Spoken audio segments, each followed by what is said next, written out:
Hello, y'all. As of the title, you'll see I received my CDL. Yay! It was a struggle. Not too many people saw my first video. I had went to Prime to go through their schooling, and I didn't make it through because I ended up getting sick, and that was in February of this year. I ended up having to pay for myself to get home. They told me to actually go see my own doctor. And at the time, I did not have any insurance. So I literally just stayed home. After that, I signed up for rail. As y'all know, if you saw the previous video, I drove all the way there. And I was there for about 3 days. And they sent me home that morning, and I drove all the way back home. And they sent me home saying that I was falsifying information on my application. Well, I didn't falsify any information on my application, and the falsification is my last name. I'm married, and that is my last name, and I also put my government name, my previous name, where they told me I was lying. And at that time, it was where I'm at, you have to mail in things. I had to mail in my marriage certificate to Social Security office in order for them to send it back, my original copy. They sent it back, and then I still had to wait on my Social Security card to actually get to me, but the class had started before that. I explained everything to them. So now that is on my DAT report, and if anybody know how to get it off, what do I need to do? Do I need to get an attorney? Please let me know, because that is the only thing up there. My clearinghouse is clean. My DAT report, they are the only ones up there. Okay. After that, I waited a while, because, you know, you got to have money to go get your CDL. Like, you literally have to, especially if you're going out of state. And I ended up going to Tennessee truck driving school. So don't stay in Tennessee. So that means I had to have funds to eat, because they did not feed us. Only thing you got was coffee, and it was hot. They didn't. Well, they did give us water, but they didn't provide ice. So the students got together.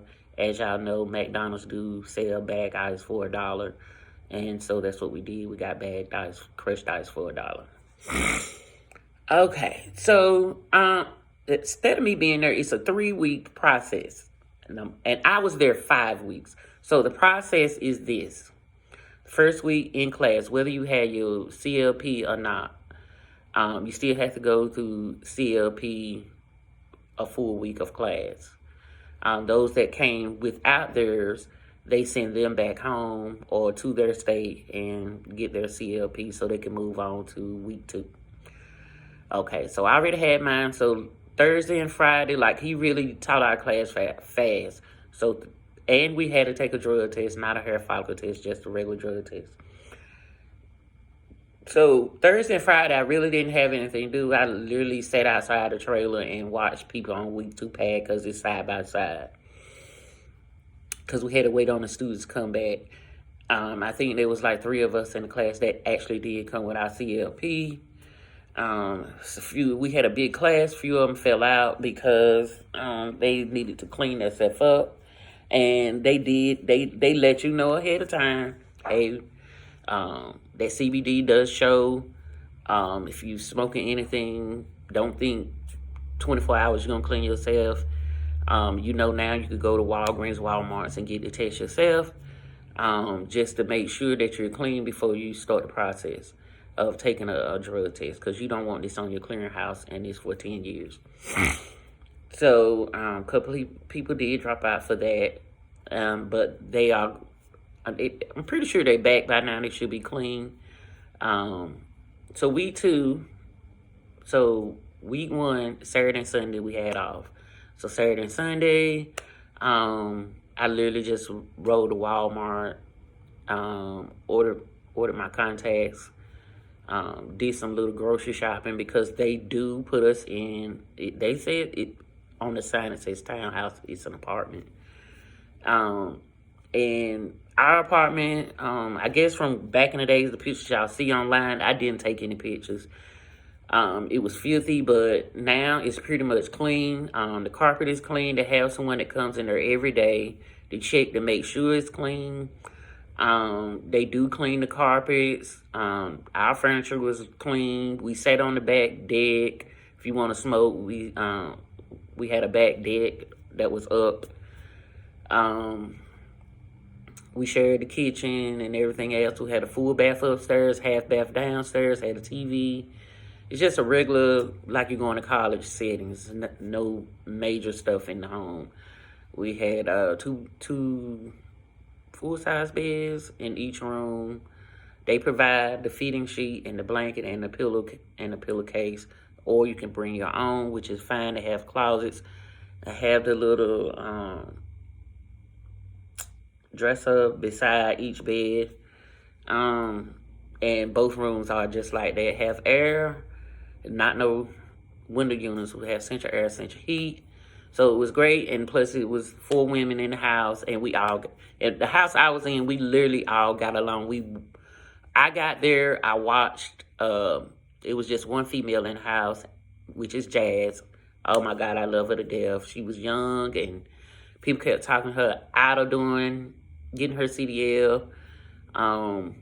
She had a couple of hiccups, but she made it through. I think that last day I told her, I knew she was testing. Do not let me see you when I get out of class, because I was in week 3 by then, because she had to stay over she stayed over extra 2 weeks too because of her 90. As same as me, my 90. So the housing is fine. If you have transportation, you can get around town or go to the next town. And also the shuttle will take, one day they stop you off at Dollar General, which is right by the townhouses, or you can just walk there. It's up to you. And that Dollar General actually have groceries in it. And they have a certain day they take you to Walmart if you want to get anything out of Walmart. Of course, this is the time that I went. It was hot. So I did go to Walmart, got some shirts and capris because it was so hot out there. And make sure you bring boots or sneakers that you just don't care about, because it's nothing out there but rocks and dust. And the trucks are not clean, they're dirty. They're literally filthy, but they run. They're not the trucks that you work on. You literally drive on the road. You just ride on the pad. Just training trucks. And the trucks you work on the road, you drive on the road, they're up to par. So, week 2. Here we go with week 2. Week 2 is basically learning your straight back. And I ended up on week 2. We got a new instructor, so he's real cool. Week 2, straight backs. I'll say it to the right. Okay, we had to do straight back 45, because 45 teach you offset to the right, offset to the left, and pre-trip. And you pick A, B, or C. Well, they'll pick A, B, or C. I ended up having the trailer C and Copeland. Everybody has to do Copeland. So you check out from that. So that's a full week. That Friday you check out. By that Friday, Thursday and Friday, they start checking people off. Depends on how big the class is. That Saturday, if you check off, you go up to week 3 pad, which is by the office up on the top of the hill. So week 3 pad is nothing but 90. 90, 90, 90, 90, 90. As you know, 90 goes into a 45 to a straight back. So they taught you the skills literally to do that 90. On the pad up top is still rocks and dust. You do the 90. On the hill, I did get the 90. It was no problem. When we got down to the actual testing pad, which they did start training us down there because it was kind of different to us because of the setup, but it really wasn't. So you had the straight back on that pad, that all the way to the back, straight back. Then you only thing you know on that, you only thing had to do is offset to the right and get it in. Then you set yourself up for the 90. In the beginning, I was doing good, and then it was like one person just kept, just at my neck, and if that person was around, I would never get it. Never. I would struggle. Anybody else down there, I ain't had no problem. I would get that 90 in there. So first test, because it took me 3 times, and I'm not ashamed to say it. First test, I did a pre-trip. I had the whole tractor and trailer. I did it. I cussed the whole time. The examiner is cool as hell. He's on site, so he real cool. I did that, and then we got into, kept going, was doing the straight back. My problem with the straight back was it was badly uneven pavement. And I started going slow, and I kept going across that line or hitting a cone. So it was pointing me a lot. Then I set myself back up and figured out what you needed to do it. Keep going. Literally put your feet under the gas and keep going. Go side to side, watch your mirrors, and I got on through it. After that, the second one, we had to do offset to the right. Well, that second time, I basically pointed out. After I set up, try to straighten myself up right. I did my get outs and everything. I literally pointed out if I would have, like he said, I'd only had one pull up left. And so I was like, man, if I even do that one pull up, that's it. And I had to do a pull up just to get it in there. So that was it for that one. And then the second time, I did the straight back. I think I got a point for that because I was my front end. It was my front end. And I didn't know, once you get the trailer out, you just drive the tractor like it's a damn car. I didn't know that shit. So, yeah, I got a point for that. Then I did my offset. Excuse me. And then I was going into my 90. I just couldn't get that mug in for nothing in the world. I don't even know what happened, what it was that I just did not get it in right. Oh, I know what it was. What I thought was when you get it in there, you had to be straight. No, you really don't. Long as you get it in there and you ain't touching a cone or a line and your front end is within them cones and you in that box back there, you're good. I didn't know that. I thought you had to literally, I kept pulling up trying to get it straight. I literally thought that. That's the only reason why I pointed out on that one. The third one, oh no, I went on, did my straight back, didn't care, went on, set myself up for my offset to the right. I got that in there. Then I set myself up for my 90, backed on in. She went straight, got it in that box, dropped the rock. Only thing you have to do is put a rock on the end and drop it down. If that bitch is in the box, it's in the box. You look to one side, make sure your tractor is in. Look to the other side, make sure your tractor is in. Get back in there and beat the horn, and we was off on the road. I didn't hit a curve. There was this one turn to the right. They call it the death turn. A lot of people was missing that turn. I was not. I didn't understand why they was missing that turn.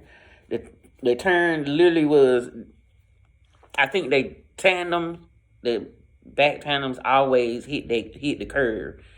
What I did was pull all the way up, turned to the right. I didn't hit the median. Turned to the right, checked my tandems, and went on, swooped on over, and kept on going. When I got back, I asked him about that death turn. He was like, "Oh, the turn that you made that turn." He said, "I wasn't even scared. I literally watched the whole time. You ain't even pay me no attention." No, I'm not paying you any attention. I'm acting like you told me to. Act like you a GPS. That's what I did. I watched and I looked. I watched every sign, waiting for him to ask me what the sign is. Instead of just saying every sign, he was like, "You don't have to do that. I'm just going to ask you." And that's what I did. If I had questions about other things that I seen, I would ask him, and yes, he answered them. It wasn't nothing on the test. It was just, hey, if I so happen have to go this way, what do I go through that little part, or do I go to the light and then make that turn? So stuff like that, he did answer. When I got back to the campus, the students, the last class was down there. They was training on the pad, and I beat my horn. He told me to beat my horn, and that's how I know